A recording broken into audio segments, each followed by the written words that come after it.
Hello, welcome. This is the Tuesday teaching, and yes, that's a new stream time for me. So I'm going to sit here and chat a little bit before I get going. Hopefully, the teaching will go for a little longer than an hour, like it was Thursday mornings. I found out when I did the 12 Days of Christmas that 25 hours is a magic number for streaming for Twitch. And so, even though there are other magic parameters that I'm going to have to work on to meet, if I get the 25 hours in place in a comfortable way, I'll continue that and I can continue to expand what I do and get from Twitch. So, we're working on the 25 hours by adding a third day to stream. And Tuesdays just fell in place because I'm also streaming Thursday evenings and Sunday afternoons. So I have a morning, afternoon, and evening slot. And hopefully that'll help reach as many viewers as possible with one of those time slots.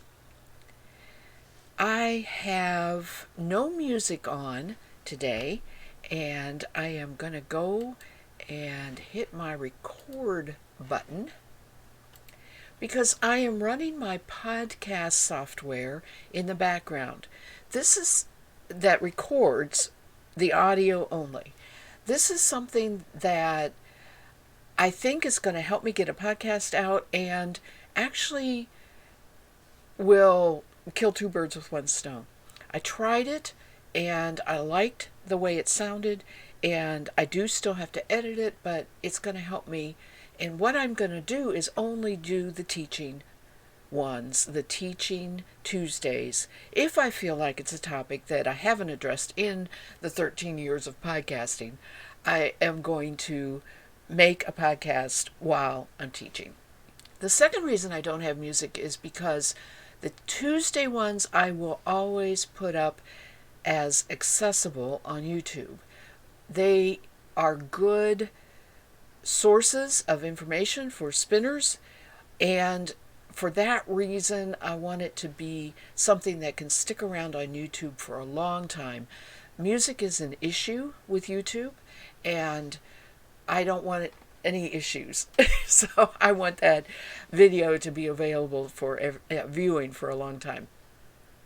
So for that reason, I am working on establishing Tuesdays as a teaching day.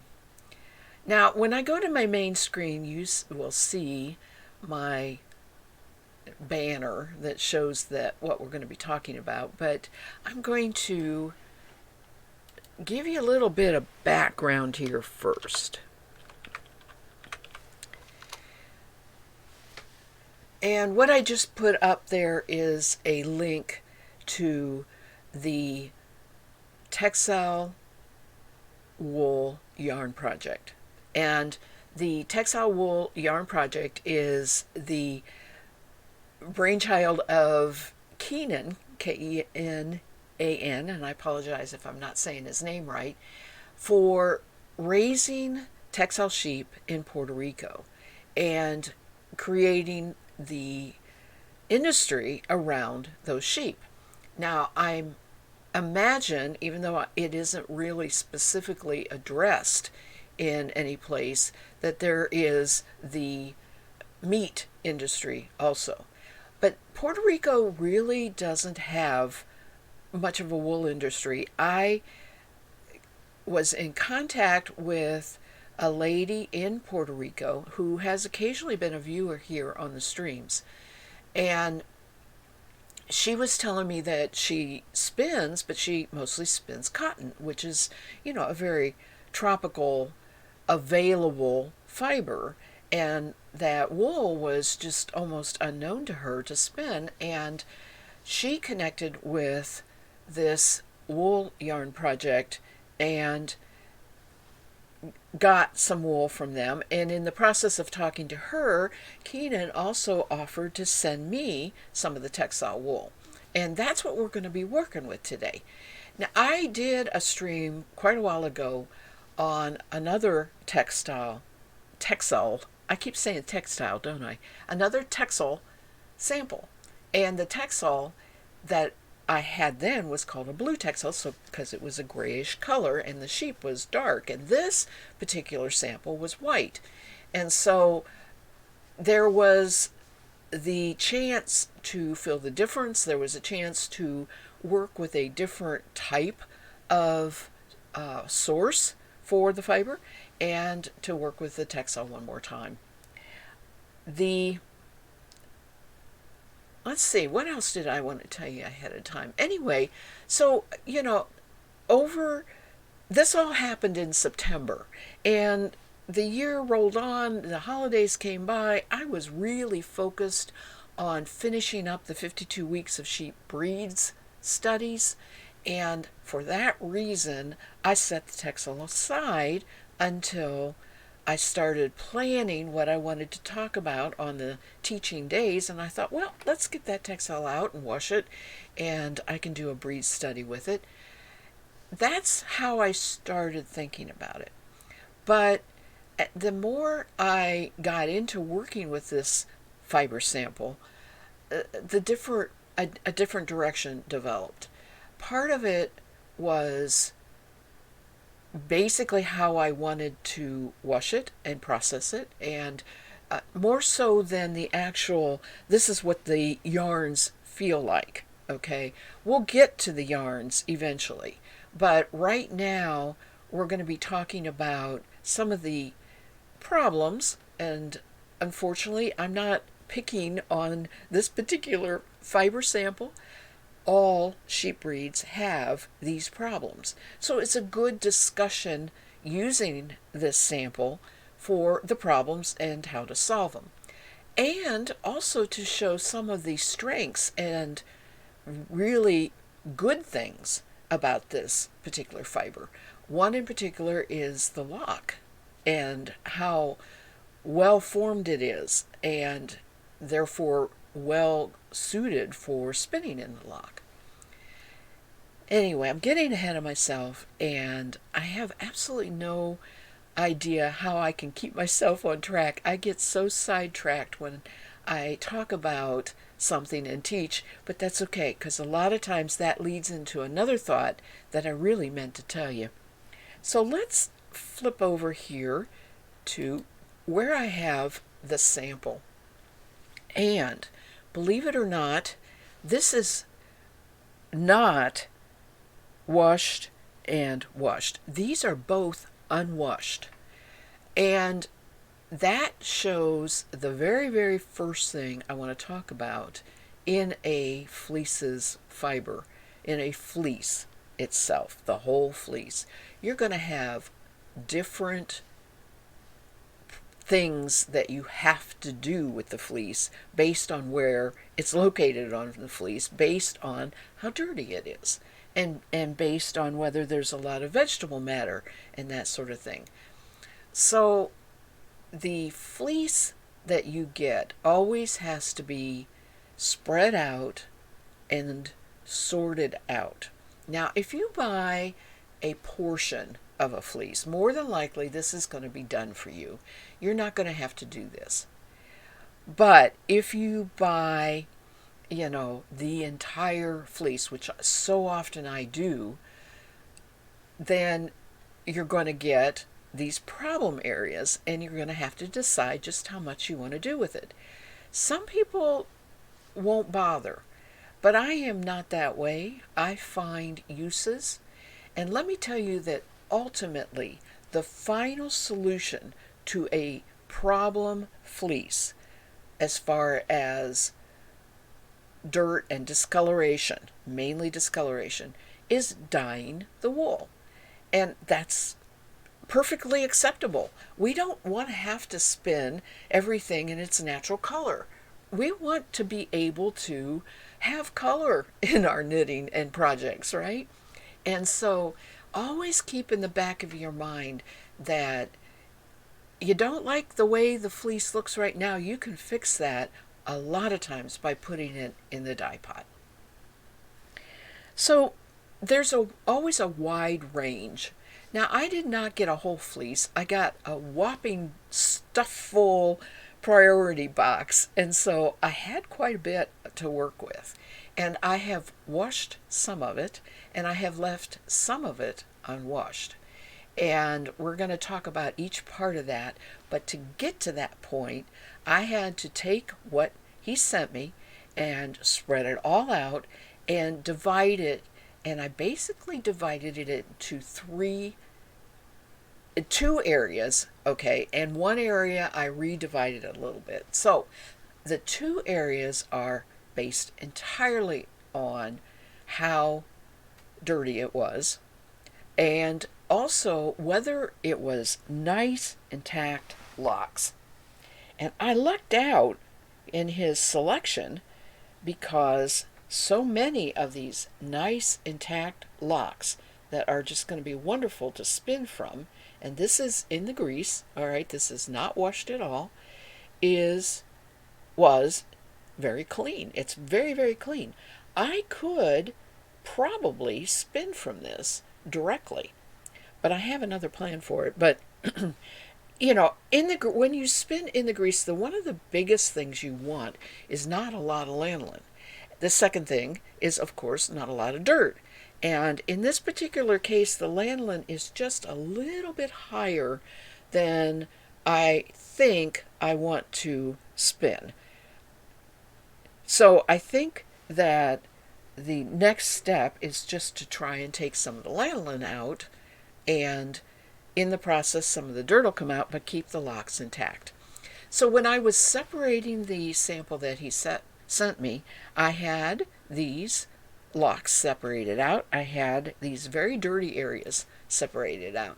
Well, the first thing I usually do with the dirty areas is to take this and pull it apart. It's called picking, okay? And what happens is that opens up all of that area that has mud and dirt on it, so it's way easier for it to be cleaned up, okay? So I started doing that, and I ended up with, because of a lack of time, not a lot of it picked open. And now it's not really good weather to be outside picking fleece. It's something I do in the porch in the summertime. And so I thought, well, I'll just go ahead and see how this washes up without picking it open. That was my mistake. I really should have picked all of it open, and I would have had a little better results. And since I didn't, I actually hardly can go back and redo it. I'm thinking about that, but I'm going to keep these intact, okay, the way they are. But I'm going to put this up for the moment. Let me just sit it back here. And let me get out first a little sample of what was picked and a little sample of what wasn't picked. And these are washed. All right. This is how it comes out. All kind of clumpy together. From the unpicked. And I am going into this to show it is worth the time to pick a fleece. All right. This is picked. Now, first of all, if you just look at that on the camera, you can see this is fluffed up nicer. You can see it's not as clumped together. And you can see that it actually doesn't look stained or dirty. And trust me, both of these samples looked like this when I started. Okay? So, picking it open is definitely worth it. The second thing is, this you can't see, but I can feel. This feels dead. And what has happened is, it went through so many washings, and not the rinsing so much, but the hot water and the soap. And it isn't really felted, but I was doing this a lot. And I also had my sprayer with hot water when I was ready to rinse, and I'm spraying. It took, really, to get to this point, it took 5 sinkfuls of just hot water, then 2 sudsy washes, and then I don't know how many rinses, because all I was doing was using my sprayer, squeezing it out, using my sprayer, squeezing it out, that sort of thing. And I did that until it didn't run brown anymore or soapy. So this is completely free of soap. It's got no real dirt, but it is going to show the staining of where the dirt was. Okay? Because I didn't open it up enough when I washed it to make it like this, where you don't really have anything but some vegetable matter left that just got washed in there, and maybe the real occasional tips like this, right? Which was so small that when I was doing my picking, I didn't get that picked open. It's a big difference. And the second thing is, this feels softer. Okay, it definitely has some life to it. When I was thinking about what to do with all this, one of the things I thought about is spinning the grease. And I thought maybe I could just spin the whole thing in the grease, not just the locks. And so I did a little bit of research on and reading about what they call spinning in the grease and what that means. And that's what I want to talk about here. When they say that, they want to remove the dirt, but they don't want to remove the lanolin.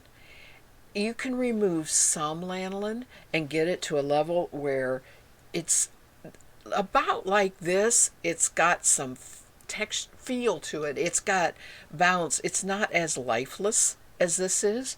It's puffier, right? So you can leave a certain amount of lanolin by not going through as many washes as this did. But you can't do that unless you open that fiber up really good. Now, everything I read said start with a clean fleece. And that's where I disagree with them, because that's asking a lot of a shepherd. And therefore, since you've asked a lot of the shepherd, you're going to pay for a lot. And, we're not wanting to spend all of our fiber budget on half of a golden fleece. We like variety. We, being me, the royal we, but I'm including you too, because I find that I often bring enthusiasm for checking out different breeds and different wools when I talk about it, right? So I'm going to use the royal we a lot in this. Anyway, we're not going to get a perfect fleece. And sometimes, that perfect fleece lands on our doorstep free, right? And we want to use it. And it actually has a lot of good potential. It will feel good if we treat it right. And that's what I'm talking about here. How do you treat it right depends on you understanding what happens when you do things to the fleece. And the very first thing is what happens when you look at that fleece for the first time and how you make your decision on what to do with it. First of all, you're going to pick out the dirtiest. And next, you're going to pick out, the absolute best. I picked out everything that looked like a good intact lock.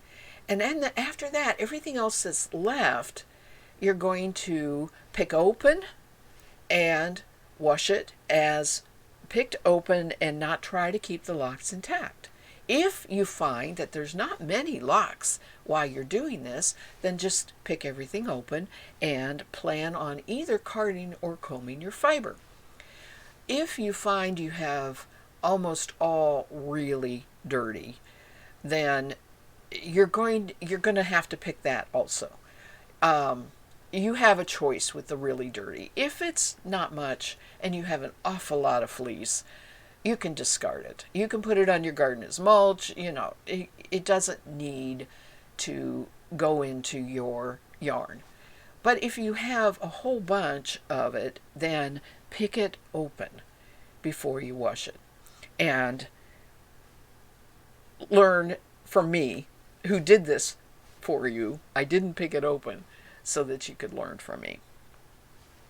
The truth is, once it reaches this point, this wasn't picked open and it was washed, and there's no dirt, right? It still needs picked before I card or comb it, which is, I'm going to have to pull it. Well, once I start pulling it like that, then all of a sudden the gold, that I call that, okay, gets mixed into the whatever you're processing, and you're going to see it in however you process your yarn. And this point, if you're not real happy with how clean something got, that I would, like this, I would pitch. If you're happy, so, let's just look at this. This right here, I'm going to pull out something that looks like dirt, but I'm not pulling out the stained. I am just pulling out the dirty bits. All right. Also, these tips can be coarser. Sometimes you might want to pull and see if they're going to pop off because broken. They're broken. All right. And you're going to find anything you don't want to go into your processing, like the short bits. This is all what you do after. We're done now talking about the fleece all spread out and you've sorted it out. And I went through how I washed very dirty, and I didn't really go through how I washed the not so dirty. So let me talk about that. I took it. It was already picked. I did not rinse it. I made a soapy bath, and I was using Power Scour Unicorn, and I just submerged it, let it submerge into that, and soak for about 10 minutes. And I did a little bit of this, right? And then I pull it all back, and I have a plastic drainer thing so that the fleece won't go down the drain. And I put that in there, and I let the water out. And I look at what this looks like. Is it still real dirty? Does it look like it needs another wash? In this particular case, I didn't think it did. But it did need a lot of rinsing. And so I continued to rinse. And by the way, I forgot to mention, I am using hot water. Hot that I can put my hands in. But it's straight out of my hot water heater. I'm not adding any kind of hot water to it. And I can put my hands in. It's just like washing dishes. And I ran a lot of the hot water on this with the sprayer. And I was particularly paying attention to, am I getting this clean? And it did. It washed up that way. And this is the way you can wash most fleece, that when you pick it apart, you don't overcrowd your sink, but you put in a good sink full and go through that process. After you have the soap washed out, in both cases, you need to remove as much water as possible. And I have these bags that I use. This has some of the overwashed, right? And it's just a great big bag. And I am not uncomfortable spinning it with a quick 10-second spin in my washer. And it just practically spins all the water out of there. And then I put it on a drying rack, which hangs actually from my shower rod, and it dries in there. It dries real quick. So you do need to remove that extra water. Um, and that's how you would wash most of this. And that keeps it kind of fluffy, keeps it softer. I didn't put any kind of conditioner in this or anything. This is the way it feels and looks, straight, dry from its washing. Now, even though I'm pulling this apart and fluffing it up, it's coarser. I still feel a difference with my hands. It's more of a, it's drier. It's more of a drier, and this just still feels like it has a little bit of that natural wool feel that you often will feel when you are handling wool before it's even washed, and it has that lanolin in there. Got to take a talking break here a minute.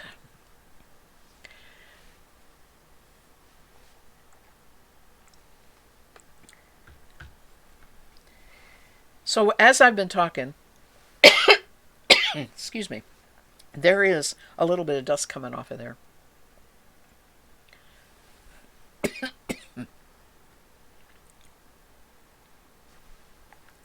I'm also not used to talking much in the mornings.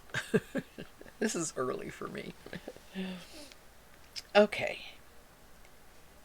So we are going to get into picking this apart. And I am discarding some of it. I have the areas that I'm not really working in the camera here, am I? Okay. There.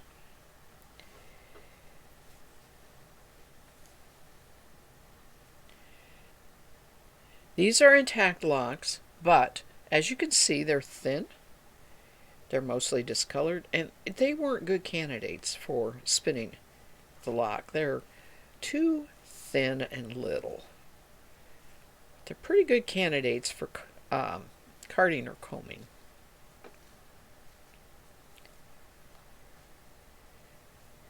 But you do have to get those open, or you really won't get it processed to spin. You have to spend the time and actually open them up. Fortunately, it's still a textile, what am I trying to say? Tactile. It is still a nice tactile experience to do this. What's that word? We could do a game show. What word is she looking for? All right.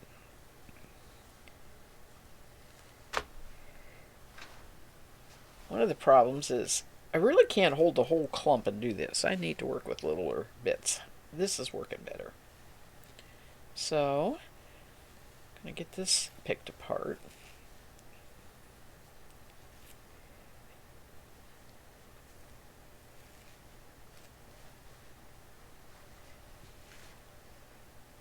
And I'm going to do a bit of combing from this. The reason I'm combing is because I've already done some drum carding with a bat, and I have a bat to show you. So I'm not going to focus on drum carding or hand carded bats or anything right now.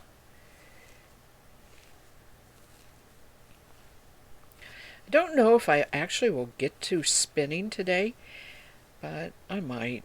I just have to see.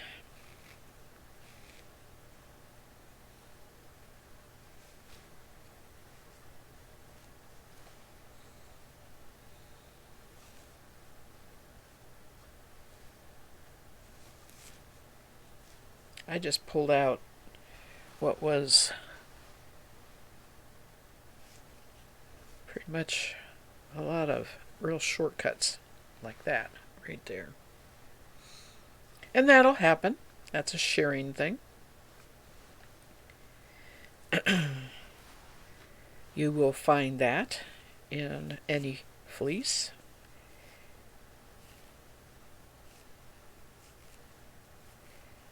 Okay. I'm going to move this out of the way. I will try and remember and keep everything in order here.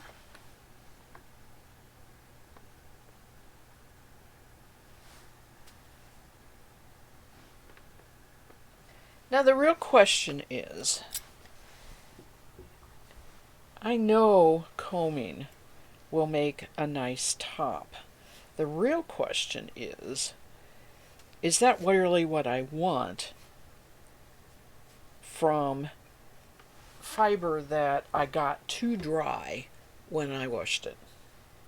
Because when you spin worsted, which is what you spin with top, when you spin worsted, you end up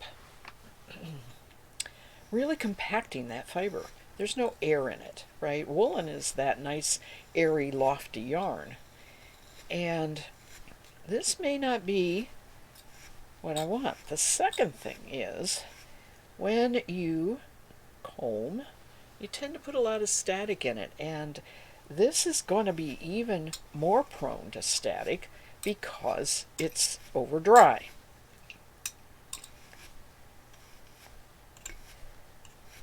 It's combing up nice, and what you get is a very gold-hued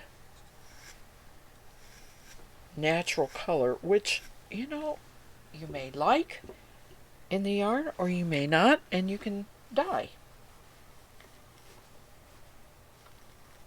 The fiber combs with these hand combs real well because the staple length is correct. It's not too short to pull off.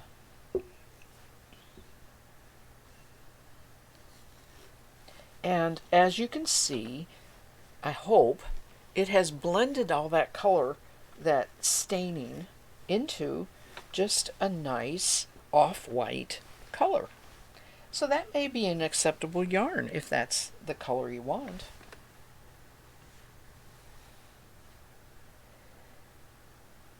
And knowing what I've seen in my drum carded bat, I can tell you ahead of time that combing will blend the fibers better than drum carding, making a bat.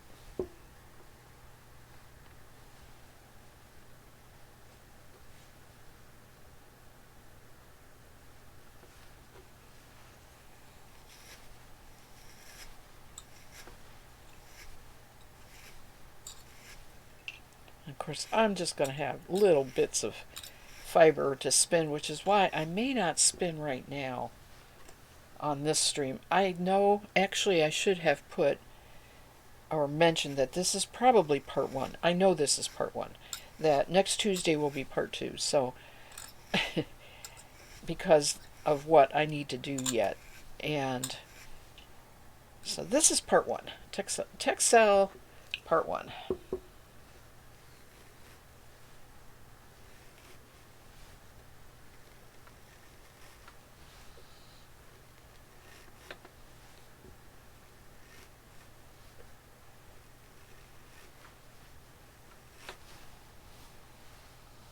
And what I have to do here is give myself some labels so that I remember that this is what this is. Because I am going to do an awful lot of comparison. When it comes to the actual yarn, I want to feel, what does the yarn feel like from the overwashed fiber as opposed to the good, correctly washed fiber. And I'll be able to do that I can tell it in the fiber. I can feel it in the fiber, but I want to feel the yarn to see if that same thing happens in the yarn. You get that drier feel, rougher, a little bit rougher, not as pleasant of a wool feel as you do with the correctly washed.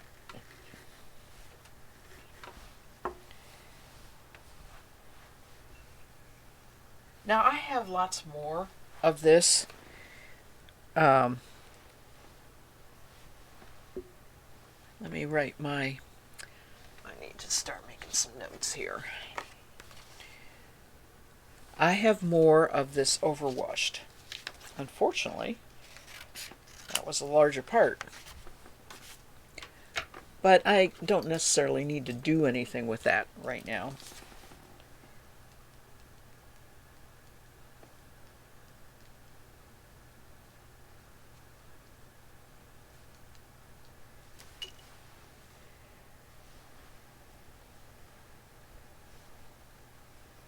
It's a nice top. Very nice top. I have to figure out, I should have brought a little shoebox or something. I'll tell you what, I got these berry baskets for something else. I'll just use that. That'll work.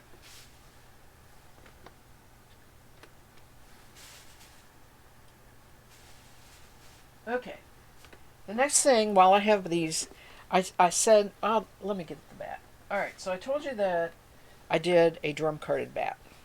And my drum carder makes, this is the size that my drum carder makes. Okay.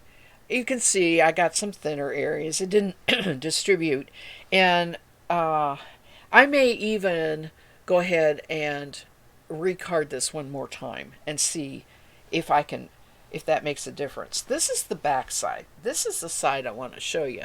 It's not as pretty, and it's kind of like the back side of the combs. It's got areas that are really not good in the bat, like some of the tips, see there, and things that didn't get opened all the way. This is why I would recard it, but if you don't open it up, it's still gonna get stuck as a tip, and shortcuts always stay in a bat.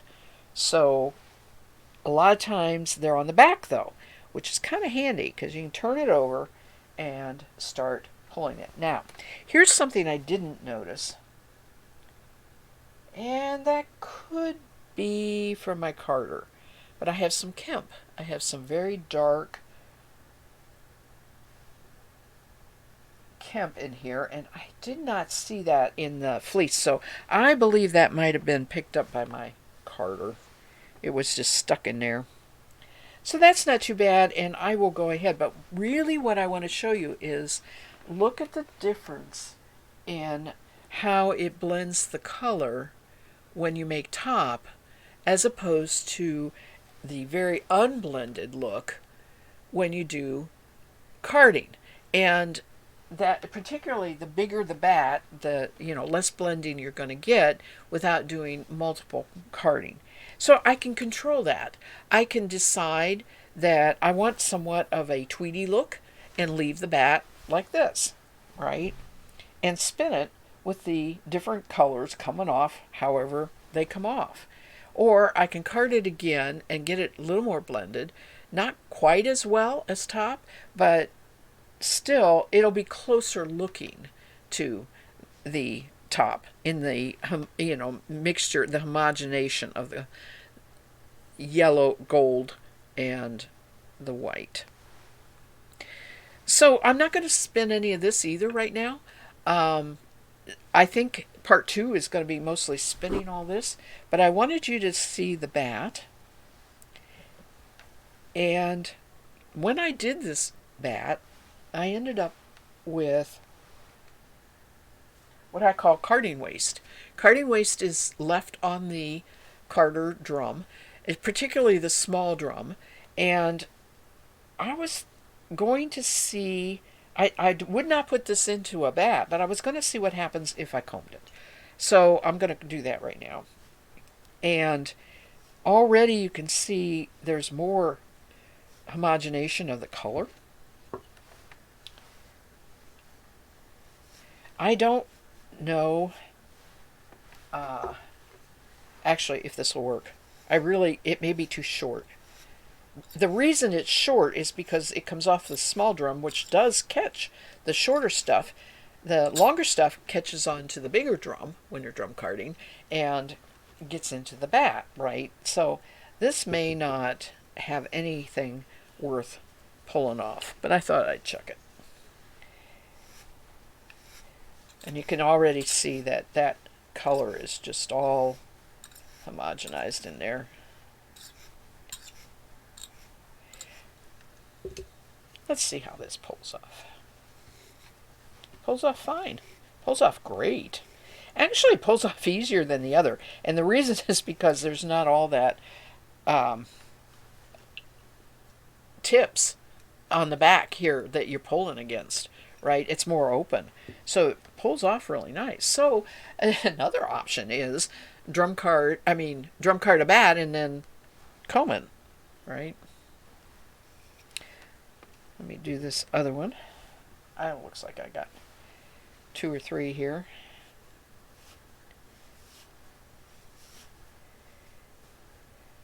A lot of short stuff in this.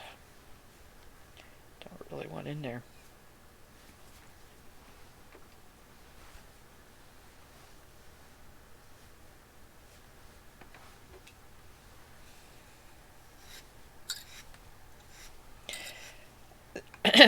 Now I have the big combs, so if I would determine that combing is a better thing, I would go to them if it felt like the staple length was long enough.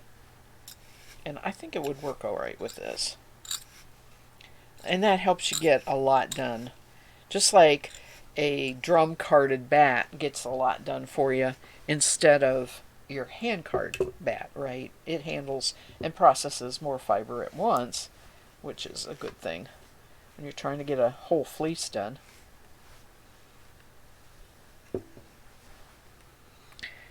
So, bottom line recap here, just a little bit while I'm finishing this up. When you get a fleece, the very first thing is look at it really good and have in your mind what happens when you card fiber, what happens when you comb fiber, what happens when you want to spin from the lock, what kind of lock do you need, and the next thing is what do you need to do to clean it. And the cleaning process is important in that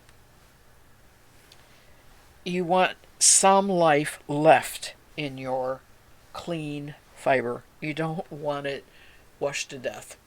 It's just kind of like you and our hair, right? It's kind of like our hair. Okay, let me mark this with a note and stick it in a basket. I can tell the drum carded.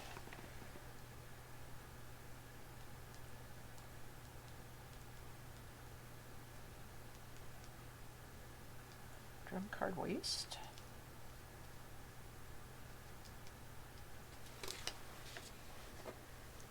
And I will say there is even a bit of a difference in the color. Not too much, but this is a little darker with the brown gold, with the gold.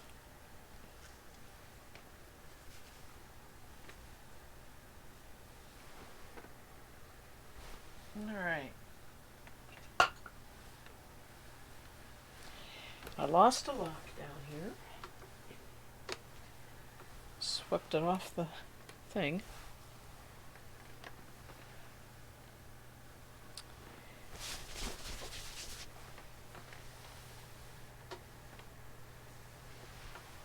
let's do the same with the pre-picked. Only I'm going to probably make a hand card. Now, not all of the pre-picked got as good looking as what this is. This is, this is still pretty bad. It's not dirty, but it's clumped together. This one is actually still dirty. It did not really get all the mud off there. And that's what this is. This is not dung. This is mud. And it's because the sheep are out in the field, right? It's nothing to be squeamish about. It's just dirt. They play in the mud. All right, so let me go ahead and pick this open. Don't know that I really have any thoughts about this that would be different, except that it is a little easier to pick open. I don't know if I'm in the camera here or not. And what you have to deal with the most is just these tiny little tips that a lot of times I grab with my thumbnail and pull off. They look like that. Oops. Can't even see it when you...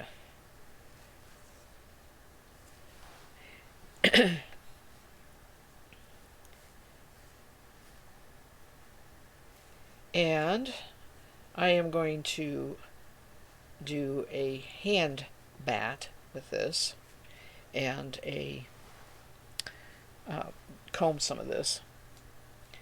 This has, because of the area it was from, the reason it got picked wasn't the dirt so much as the fact it was where there was a lot of hay or vegetable matter, what we call vegetable matter.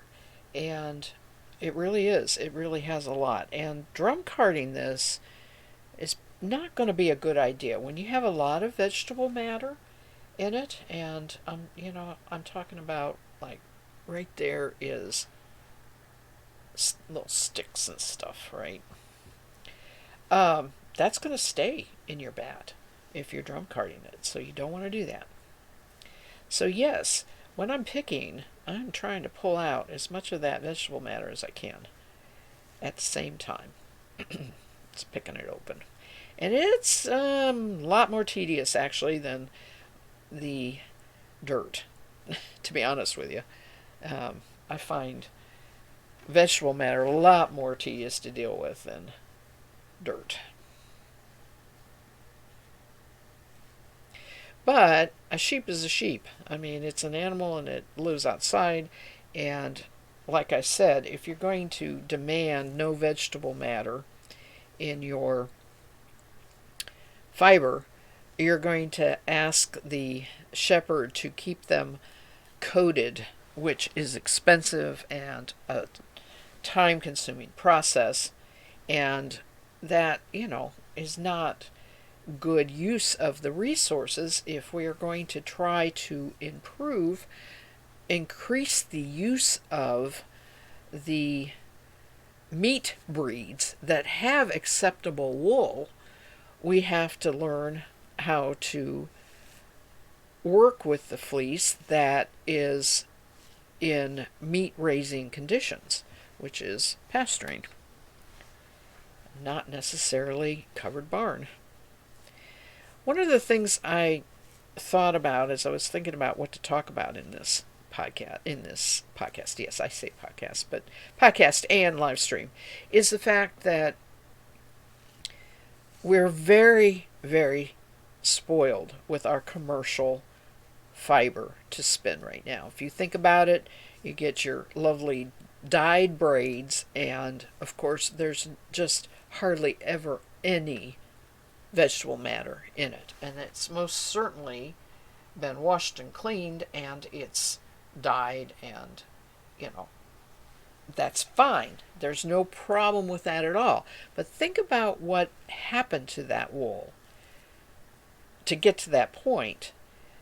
First of all, being sheared, they are separating for that industry from the wool pool. They are not using, or they are combining breed specific milling, and in a lot of times that breed specific milling is done by a small business, a small farm. They will, take it to a small mill. It's not your big commercial. So first of all, to get that, you're going to have to sometimes deal with the small industries. Second of all, if you're not, and you're getting something that has been made in vast quantities, I'm not talking about dyed now. I'm talking about your base fiber that the dyers use, like Pullworth, okay? So that Pullworth was put together all together, and when they brought it to the mill, it had to be cleaned, and that means any kind of washing, and it also means removal of the vegetable matter. And they do that in a number of different ways, and sometimes it involves chemicals. So, it's something that we have to understand, that to get a home processed fleece to the level that you see your commercial fiber is almost impossible. We don't want to deal with those chemicals. We are going to have the vegetable matter pop up as we're spinning, and we pull it out, and we're going to have the discoloration of the fiber if we can't whiten it in any means like they may do. So what I'm saying is, homemade is always different than commercial. Homemade cookies are way better than store-bought cookies. So think of it that way. Find the good part of the homemade, right? The home processed, and embrace it. This feels good. See, the other one was just, I'm sad that I did it, but fortunately I only did about maybe a third of the sample got overwashed, because a third of it approximately is in locks. I might say less than that, but there are 3 divided areas, and only one of the 3 got overwashed.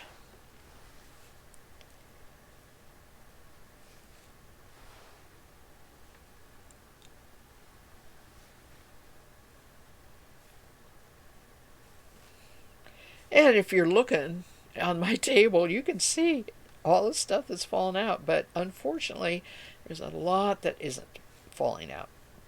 So what I'm really looking for here is, will combing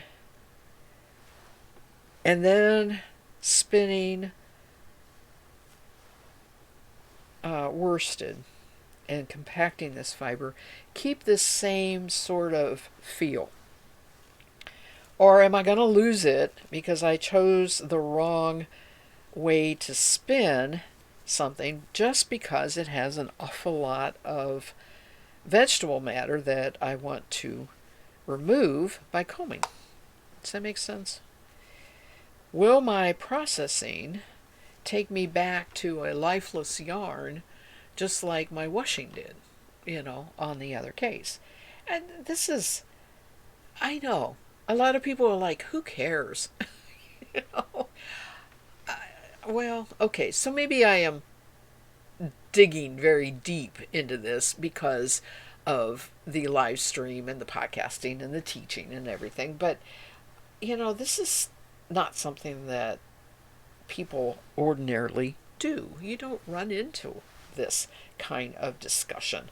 And that's why I'm going ahead and being the one that's doing the talking. All right. So let's do one hand card, 2 bats, which of course will leave any of the, I'll try and find the least amount of vegetable matter.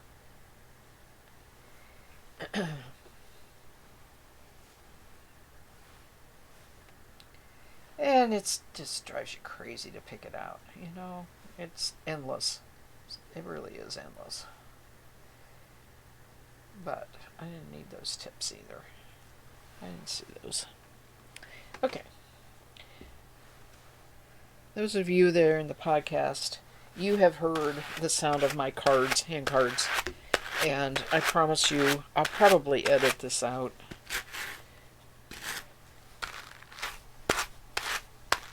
It was very interesting when I did the first recording of a live stream to hear all the different sounds that I make while I'm doing this kind of stuff. The spinning wheels and the hand cards and the combs a little bit, the clunks as I put things down, and Alright, I'm going to do this again. I did one bad, I rolled it off, I split it in half, and I'm carding it again.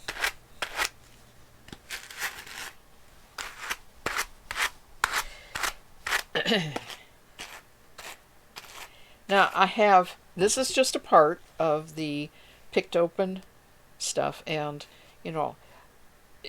if I make a little yarn sample, that's okay, because I can then decide what I want to do with what's left. I have so many little pieces of yarn, right? I probably never will make anything out of this, although I should get a good 60 yards of one particular way after it's all said and done, so I should be able to make a little something with it.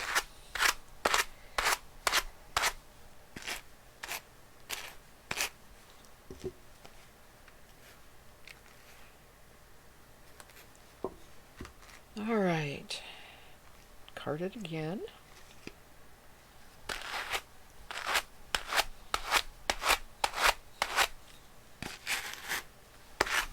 And since I know that spinning woolen will be a loftier yarn, I'm not making as big a sample of this. My question for this is, will spinning worsted, the top, not be as soft, right? Because this is already feeling pretty soft. So that is why I'm making more. I'm going to make more top than I am making the back.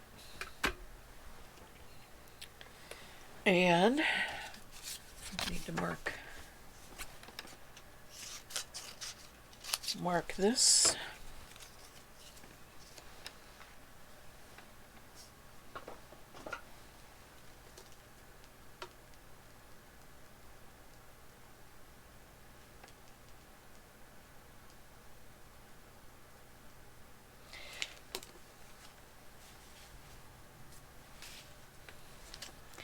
Need to move along here, so I'm going to only do one combing.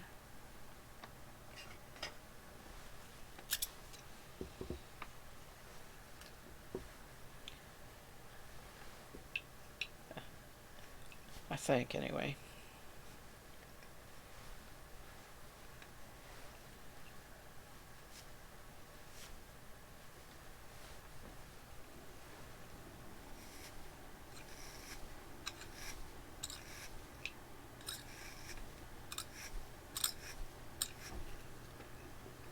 Should have titled this Tacoma Card. That is the question.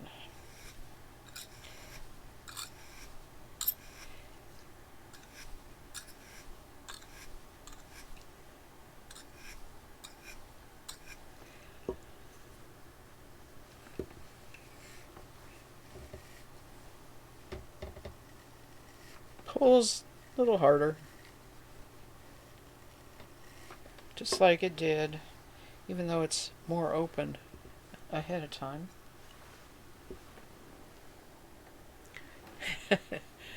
Hi. You kind of like the sound? Welcome.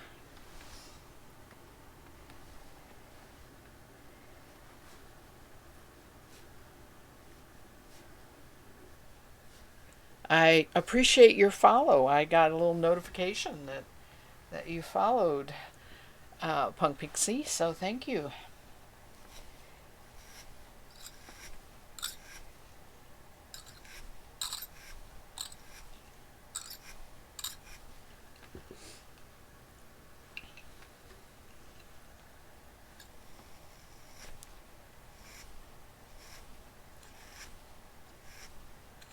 Okay.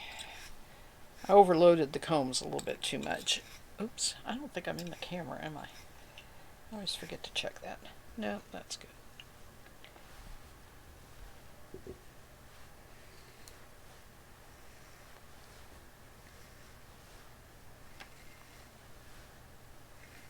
So there really is not much difference in the look. If anything, this is a little lighter. That's the biggest difference. Let me get the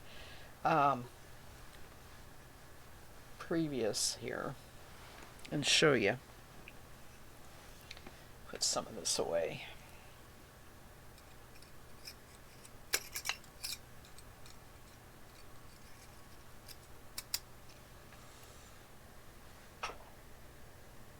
Oh, thank you, Snoring Cat. You're considering starting spinning, and this is very good information. I have a podcast that is also a really good source for information, and you can find it at Yarn Spinner's Tales.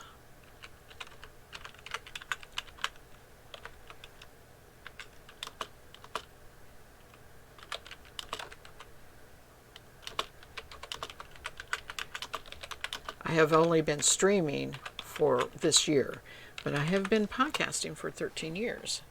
Oops, that doesn't look like... Let me see if that link worked. Nope. Let me do that again. Sorry about that. Wonder what happened. Alright. Oh, I didn't put a .com. My fault. There we go. There's a player on there, and you can play the podcast. In the upper right, there's a drop-down box with archives, and there is occasionally under general listing of the podcasts and their topics. So if you're looking for something specific, that'll help you too. All right, so this is the picked open top, and I wanted to show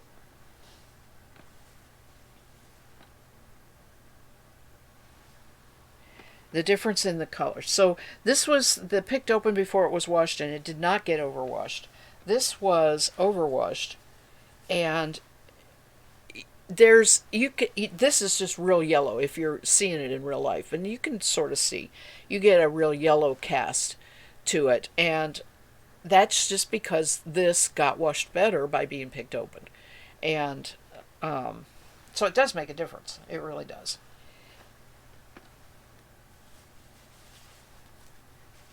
So the last thing I'm going to do here, I'm going to clean this up, put these away. I have all these little samples that I will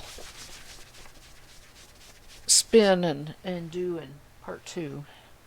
See what I have here. This is this bag.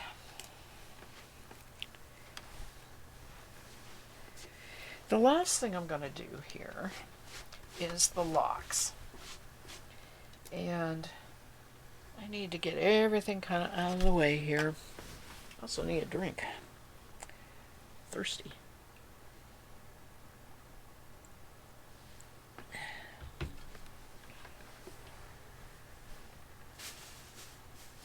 So I told you that I had a bag full that hasn't been washed yet. All right, this is what I have, and it ranges in dirty to not so dirty, depending on where it came from the sheep. And as you can see, when you're looking at a fleece and looking for locks, this is what I'm talking about. It's connected, right? It's not little individual fibers. It's got a tip, it's got a cut end, and a lot of times what clues you that you got a lock is this waviness, which is called crimp.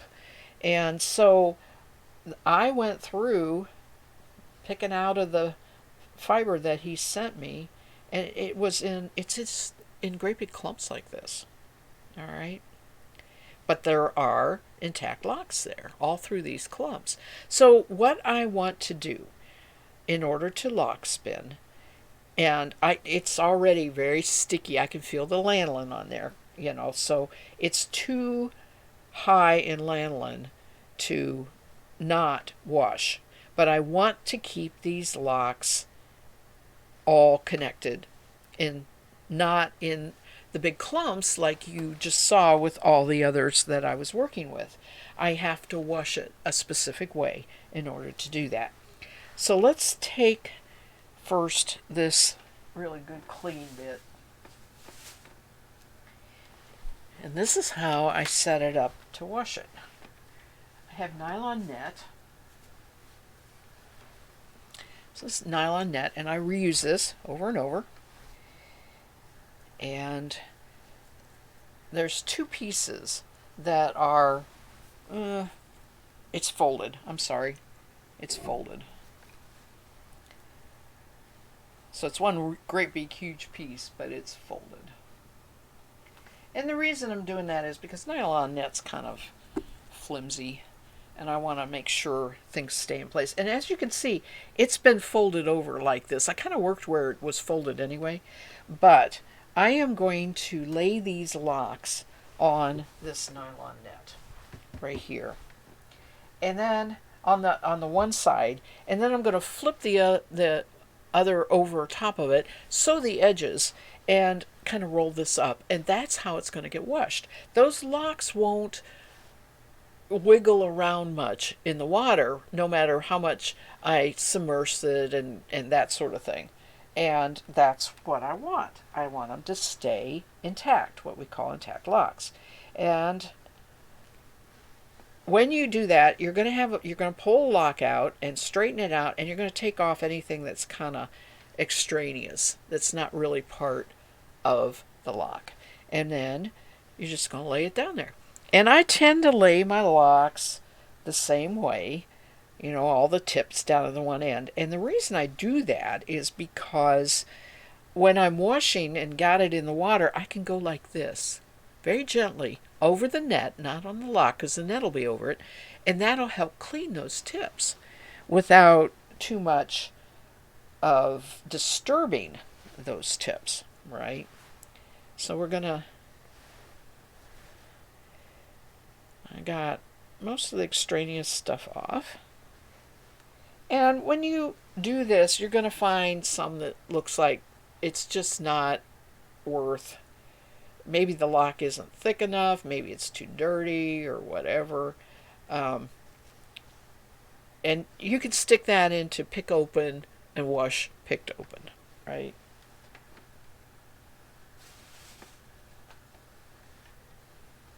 So I'll just work on this a little bit here.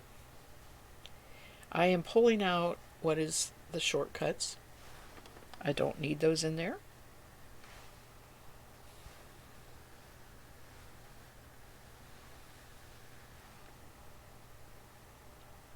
Now I really should be working on a bigger table. I should have this spread out completely, so I could just do all at once at the same time. And I don't have that room in here to do that. This is a very fuzzy bunch of locks. So in order to get the intact lock, I grab hold of everything else and I pull the lock and get it. And then I look and see, is there any more that I really want? I can try pulling these two, and you don't have to have one lock. You can have two together, but it didn't come off. It only came off as one lock. So in the area where the locks are connected together, a lot of times you have to find the tip and pull the lock. Now you notice most of these locks are about the same length. That's called the staple length. And you can determine if, what your staple length is by taking a lock and going like this. You can grab both ends and it won't come apart unless you really, even doing that, it won't come apart. That's your staple length. So when people talk about wool having a 6-inch or whatever staple length, this varies, but this one looks like it's averaging 3.5 to 4 inches. That's like 4 inches.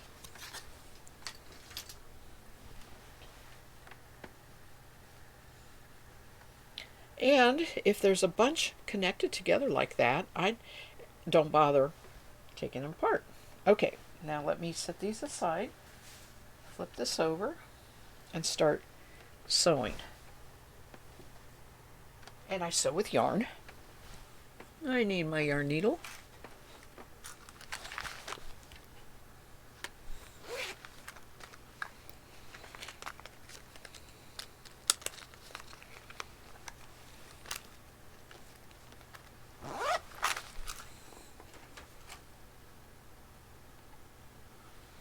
And I need my yarn. I reuse it. Where did I put it? Where did I put it? Uh-oh. Where did I put it? I have lost it. Oh, there. I put it in the basket. Okay.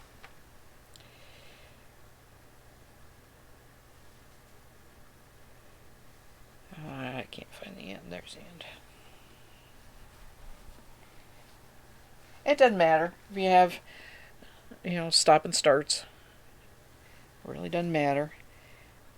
I'm going to start here at the corner and tie a knot. And like I said, when you're all done, you let the locks dry in the nylon net. And when you're all done, then you just unthread this. I'm going to go this way. Can you see it? Yep. You just unthread this. And it's just a big running stitch. Really, they aren't going to come out unless you open it up.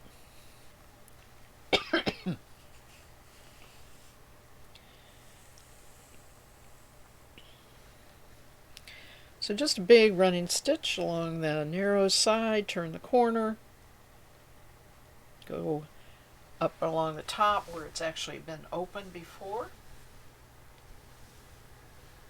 and you can adjust your locks before you completely close it. Like I'm going to scooch these down a little bit, make more room. I lay my locks side by side. They're not on top of each other, but there's no real open space. And if you've been watching, you can see I scooched it down at least halfway more open so that they lay right close side by side. You want that to keep them from moving around too much. You kind of want them to hold each other together in the bag that you're making.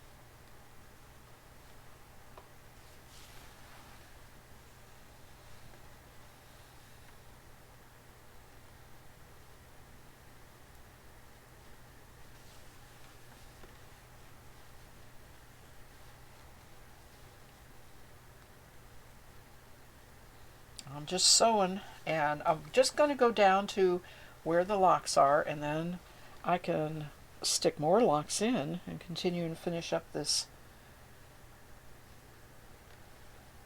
net. Like I said, if I was working on a big table, I wouldn't sew it up until I had all of the locks put in there. But because this is a narrow table that I'm working on here, we're just going to do it this way. It'll work. It'll work fine. A little fiddly.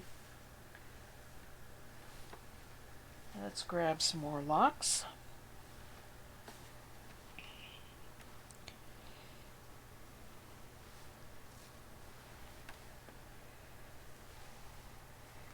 And stick them in there.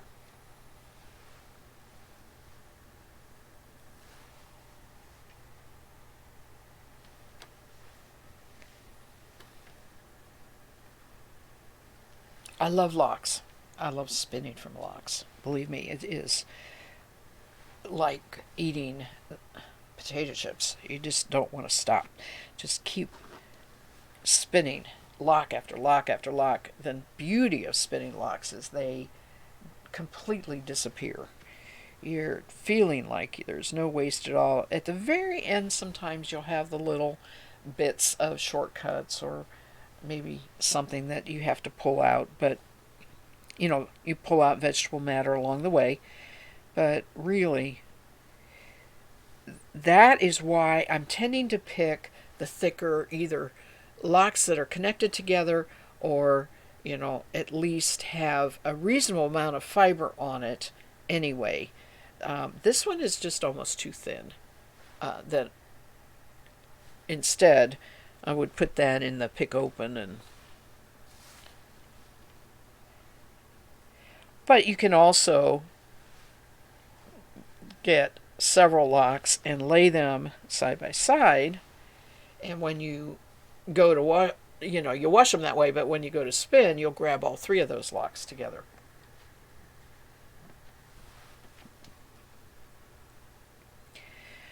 All right, so how am I going to wash this? I am going to fill a sink with very hot but not soapy water, and I'm going to very carefully, this will be folded at least once. I want it to fit down into my sink. I don't roll it up completely, but I will fold it at least once so that it sits down in my sink. And that's sort of how I decided what length to work with here, what I knew would work in my sink. And once I get it folded the once and the water in there, I will just very gradually push it down into the water and let it soak for a while in just hot water. Now, that is because that's going to remove a vast majority of the dirt and a little bit of the lanolin and give it a really good start on becoming clean.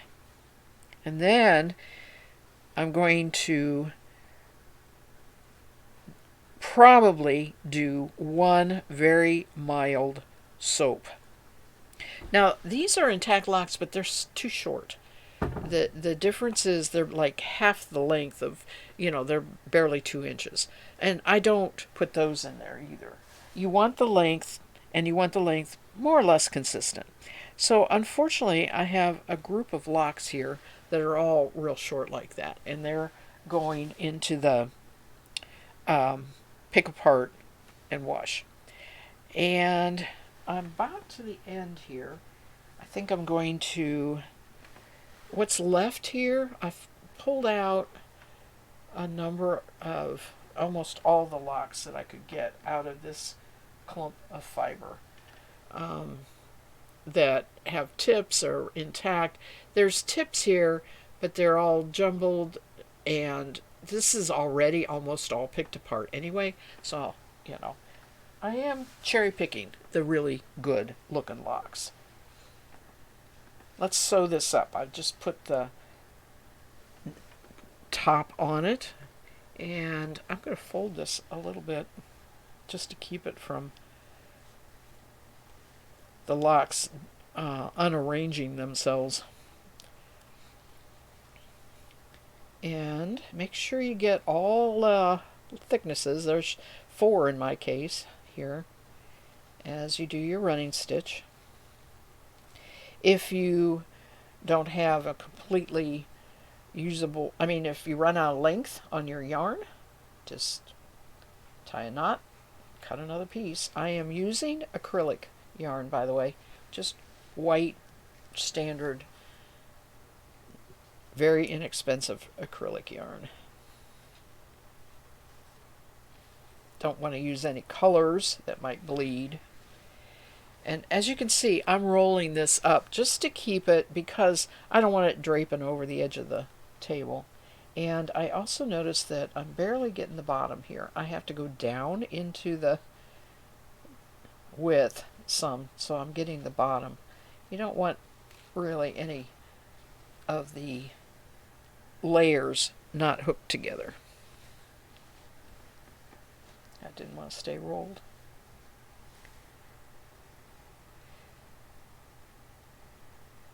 Looks like I'm not going to have enough yarn to go the little side here.